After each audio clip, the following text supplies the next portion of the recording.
Hello everybody, I am Jandy the Artsy Rose, and welcome back to Oz with Solomon. We are about to embark on chapter 13. Last we left off, Ernest, the ruler of the East, our Wizard of the East, all of a sudden showed up out of nowhere with amnesia, even though he's supposed to be dead, courtesy of Dorothy from the original story. Wesley has left, and now it's just the original trio, Solomon, and Oz himself, along with Dorothy, or Rhoda. After finishing our visit to the Munchkins, we'd return to the Emerald City, and I need a picture.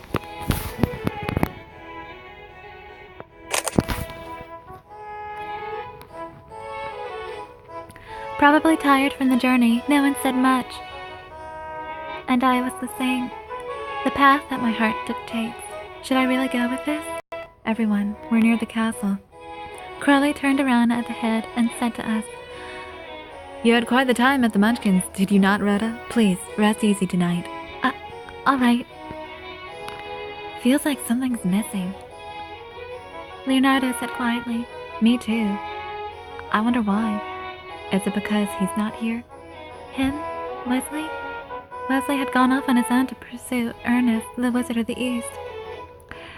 If we went out with 7 people and returned with 6, of course we're going to feel like something's missing. It looks like Wesley remembered something, just like I did. Would I ever get the chance to actually ask him, or..." Finally at the castle, we were all eating dinner in the dining hall.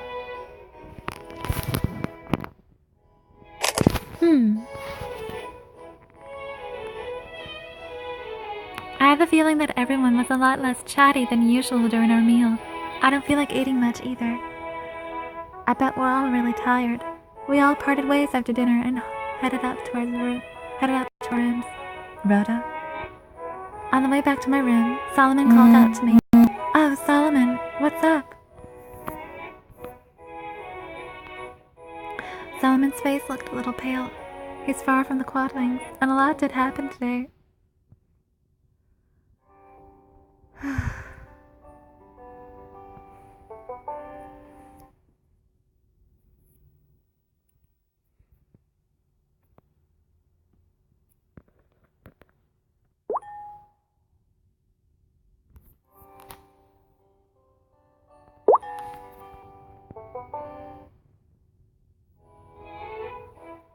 When I thought about it, I suddenly felt really worried about Solomon's health.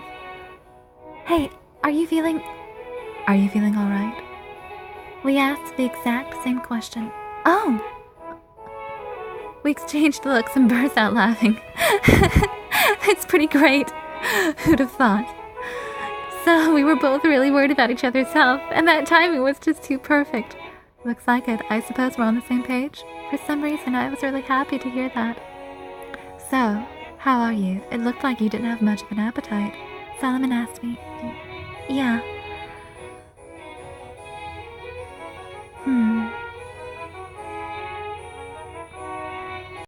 I don't feel particularly sick, but I just don't have much of an appetite.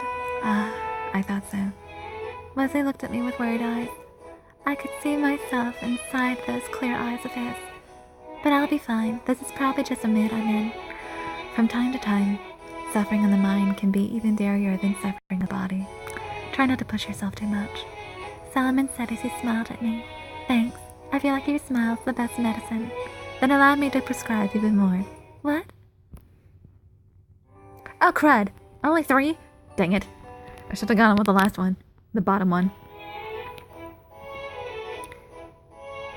If you don't mind, would you like to take a walk before you sleep?" "Yeah!" It sounded like a nice change of pace, so I agreed immediately. And besides, I want to be with Solomon a little longer. We do have to make sure you do not end up sleep-deprived, though. Solomon took my hand and I squeezed it back. Our warmth mixed in our palms, becoming one. I loved those moments. "Where shall we go? Do you want to go anywhere in particular?" "Where should we go?" "I know, the castle garden might be nice.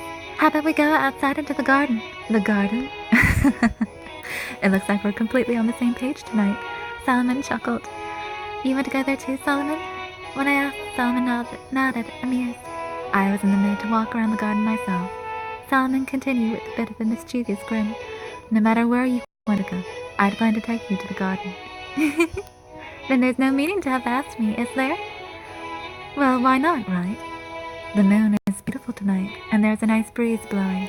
It's a perfect evening for a walk. Solomon said as he offered up his arm for me. I linked mine with his and answered, yeah, I think so too.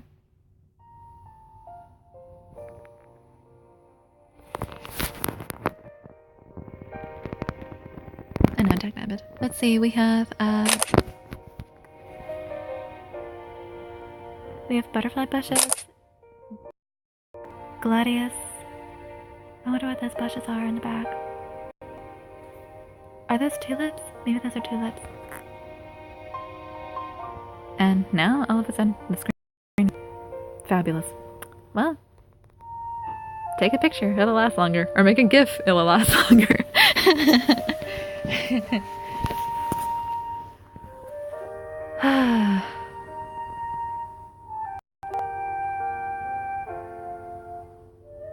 Yeah, those are definitely tulips in the back because I can see some tulips around the fountain. Now it's acting right. Solomon and I walked along the Emerald Castle's garden, arm in arm. The moon is just as beautiful as I expected. Solomon said as he looked up into the night sky. It's even more beautiful than I expected. The starry night sky. The starry sky, it looks like an open jewelry box. When I looked up with Solomon, my legs quivered a little and I was about to trip. Ah! Good. I made a good choice. Careful. Before I fell over, Solomon held me back up with his arm. Thanks. Watch your feet, all right. Solomon gently smiled. Let's take a little break. There's a bench right over there. We sat next to each other on the bench. When I sat down, I immediately leaned my head into Solomon's chest. The rhythmic beating of Solomon's heart felt pleasing to my ears. Solomon, in turn, just stroked my hair. That feels so nice. Hey, could we stay like this for a while? I asked as I looked up at Solomon. Of course, I wouldn't mind staying like this forever, in fact. Forever. The word had such a sweet sound to it, one that made my heart sing, yet at the same time, I knew. You'll never find a forever, no matter how hard you look. When my 17th birthday came, this world's fate would be decided. A little bit of worry intruded on the sweet, alone time we were having, all because I knew how close that promised day was. Rhoda. As if sensing the shaking of my heart, Solomon called out to me, Do you think you'll come to an answer? It's not a matter of me thinking if I can or not. I have to find that answer. That's why I went on this journey through Oz again. I couldn't accept the answer that was slowly taking shape within my heart yet. Rhoda, I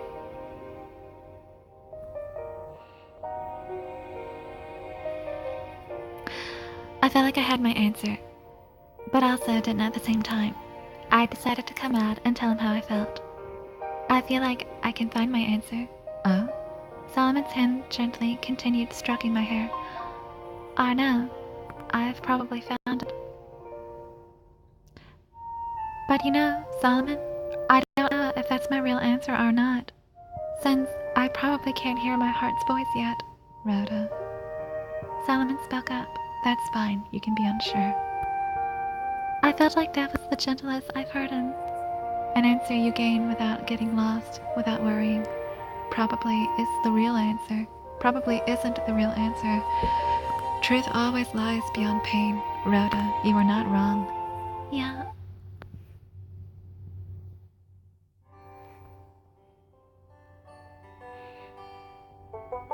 Well, I'm on a roll today. I feel like it. We have to throw quite the grand celebration for your birthday. A celebration?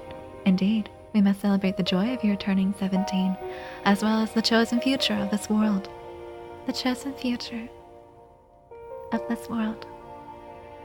And choosing that will be me. No matter what you choose, your choice is mine. I told you that before, did I not? Come what may. Solomon put his hand to my cheek. I will not lie, at the very least, not to you, Rhoda. About what we heard back in the room. How about we head back to the room? Yeah. That's when I noticed for the first time that the brightly shining moon in the night sky had not been hidden away by clouds. I couldn't actually sleep that night. When I closed my eyes, Solomon's face floated into my head, to my mind. Solomon. Aside the fated decision, there was one more thing I could not avoid. Norton? Dagnabbit. I made a goof. Oh, I didn't. Good. Oh. Okay. Well, that's nice. I wasn't an actual resident of this world. I couldn't stay here forever. I had to go back to Kansas, which meant leaving the person I loved. When my birthday comes and I say my answer, after that as I stayed in my room, not wanting to go out, a surprising person came to visit. Got a moment? It was Oz. Oh, of course. Come on in. I invited Oz in my room. Sorry for showing up so suddenly. Oz said as he sat down in the chair I'd gestured to. There's something I want to ask you while I can. I could imagine what he wanted to ask just by hearing that. What'll you do when your birthday comes? Yeah, he wants to know my answer. Well, I haven't exactly come up with an answer yet. I decided to open with being vague. Well, mind if I say something then? Yes, Great Oz. Let us hear what you have to say. Or once Great Oz. I sound terrible. Oh my.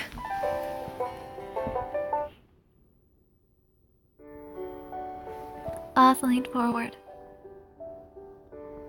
Might be being too much of a busybody.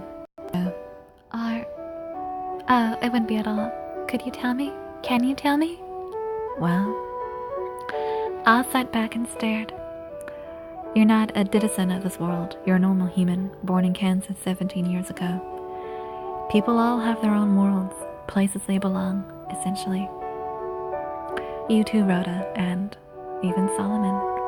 People who place themselves somewhere they don't belong probably aren't happy. At the very least, I think that. Saying that much, Oz stood up from his chair. That's all I wanted to say. Thanks for letting me in. Oz. It's almost your birthday. To end with, Solomon showed me a bit of a smile. Oz showed me a bit of a smile. I've got my world, and Solomon has his. I was afraid of my coming birthday. After Oz's visit, I had breakfast with everyone in the dining hall. It was a suffocating meal, mostly lacking in conversation. I struggled quickly through my meal, making sure I didn't lock eyes with Solomon or Oz. Rhoda? When I finished my breakfast and went out into the hall, Solomon called out to me. Solomon? I had no idea what would be appropriate to talk about. No, please, don't hold it in yourself so much. Solomon quietly whispered into my ear. I told you last night, didn't I? Your choice is my choice, so please, do not fear. All right. Suddenly, Solomon's eyes lost color. Solomon's face lost color. Replacing his smile came a pressured, nervous look. Rhoda, behind me. What happened? Cred, what happened? It's Norton, isn't it? It's freaking Norton. Solomon took a step back and put himself on guard, facing the inside of the hall. Awake already? You're quite the riser. You're... I knew it. Standing there was Norton. I stared over Solomon's shoulder at Norton slowly walking towards us. He looks kind of thin. can feel the strength that Norton had when he fought Solomon and the others the other day. I expected you to be this disabled. Understandably, you did use up all of that power. Does this have something to do with the cost Norton paid to become a wizard? Are you not sane, Lord Solomon? This is not Quadling City, after all. That may be, though. I do believe I have enough power remaining to fight. Should I need to protect that which is important to me, that is. Solomon said, taking a glance at my face. As do I. To protect what I love, I will gladly give my life. We're on the same page. Since we have known each other for quite some time. Norton stepped toward each other at the same time. You can't! Solomon! Norton, don't hurt each other anymore! I leaped out from Solomon's back and stepped in between them. Norton, please stop! Solomon, don't fight! That's when I realized it, clearly. This was the time to announce it. The answer inside me. Norton, you said that you loved this world more than anything, right? I want to protect it, this world that I love. In that case, there's no need to fight anymore. Rhoda? What do you mean? I mean that I love the land of Oz, too. So, that is your... Yeah, this is my answer. When I finally found after journeying through this world, I turned to Norton and continued speaking my mind. Norton, I don't want this world to change. You don't want it to change? Well? What is there to change if it's fine the way it is?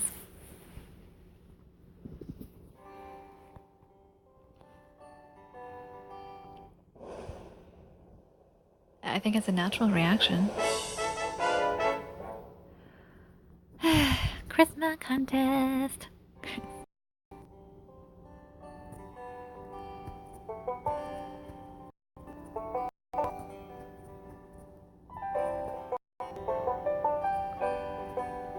And now my video's all of a sudden... Oh, now it's responding.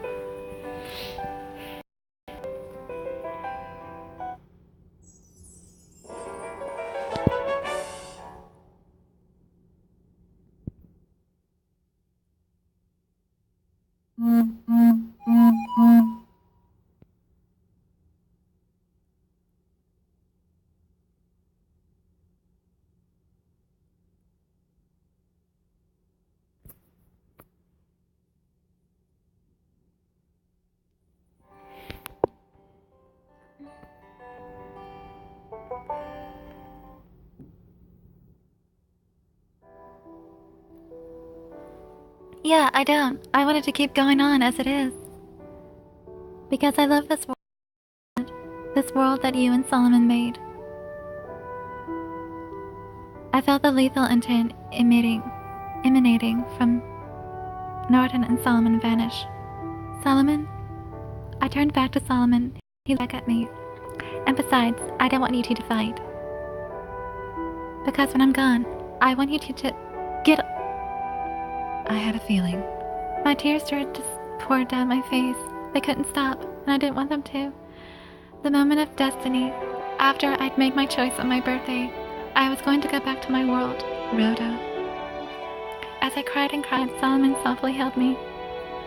Solomon looked the saddest I'd ever seen him. I'm sorry. There's nothing to apologize about. Solomon spoke gently. How many times must I say this? Your choice is my choice. Rhoda, are you sure? Are you really going to part with Lord Solomon? Norton asked with a tense face. I turned to face him. I love this world. That's why I want it to stay like this for as long as it can. And besides, you'll be there for Solomon, won't you? Because Solomon with you next to him, that's the land of Oz I love.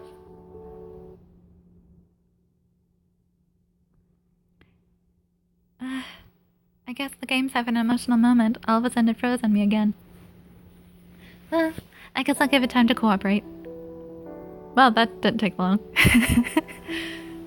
Rhoda. Norton slumped his shoulders, then deeply bowed his head to me. Lord Solomon.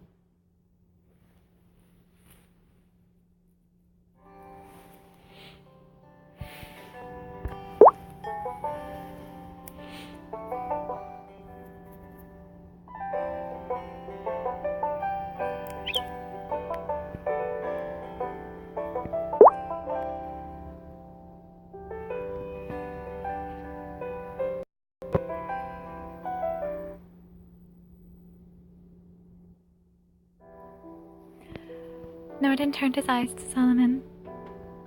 Allow me to take my statement back. The woman you picked is worthy of being chosen, just as you believed. Now I can believe as well. Norton, would you let me be at your side once again? Of course. Still with his arm around me, Solomon held out his right hand to Norton. Before wizards of the south and the north shared a firm handshake. Oh, whoa, hey, what happened? All of a sudden it just...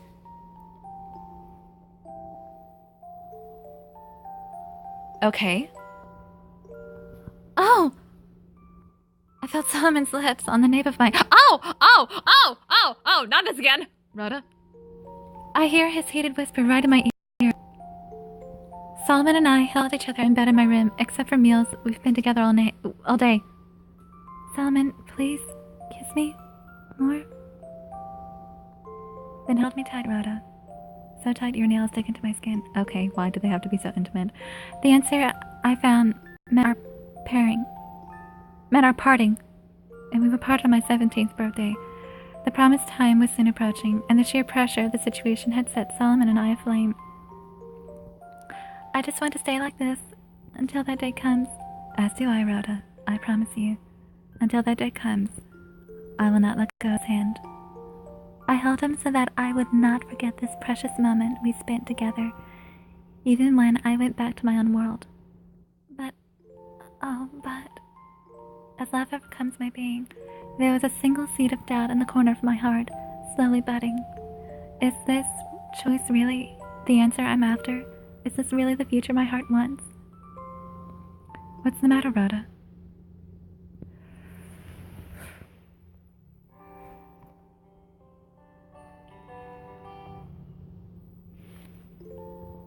Solomon answered, burying my face in my hair. Nothing. It's nothing, so please hold me. I cling to Solomon, trying to stop my worry from growing. I just wish time would stop. Solomon's whisper stimulated that corner of my heart even more. My choice may create a new future, a new shape for this world. If there was a future where Solomon and I wouldn't part, where we could stay together forever. If I could make a future like that, maybe. I unconsciously vocalized my heart's desire. Oh, nothing. I felt Solomon's lips to erase the doubt in my mind. Oh, Solomon, I love you. I've made my decision. I know I have the path my heart dictates. To hide my wavering, burning emotions, I cling to Solomon's chest. I felt Solomon's kiss. I held Solomon's back. I love Solomon. That alone, I could say was absolute truth, as my heart dictated. Boys talk. Solomon version. Hey, when did Wesley come back? What are you plotting? Calling me out to a tea party? I'm not plotting a thing. I simply wish to thank you for all of your support. This is a sign of our gratitude. I don't like those smiles. Though he complained Wesley didn't make any noticeable moves, as if he was cautious of Solomon and Norton. Standing still and suspicious of the world around him. Wesley, you're like a cat in a new home today. What? Look, if I get serious, this whole greenhouse will... Wesley? When Wesley stood up and yelled at Solomon, Norton sharply called his name. Seeing the teapot in his hand, Wesley clicked his tongue. My weakness isn't... Fires everywhere! Oh, I wouldn't say that, Wesley. Indeed. Wizards' costs are all equal. None are unfair. I know. This is what you get, Solomon. Sulking, Wesley bit one of the Solomon-shaped cookies Norton had baked. Solomon Salmon-shaped cookies? Okay, that's a little egoistic in my perspective. Oh, brother. Oh, what's this? I have a friend request. Well, hello, Dorothy. That's a cute outfit you have. And, apparently Crowley is wearing a garment of Wesley's. Well, that's all for now. I am Jandy the Artsy Rose, and that's all for today. Goodbye!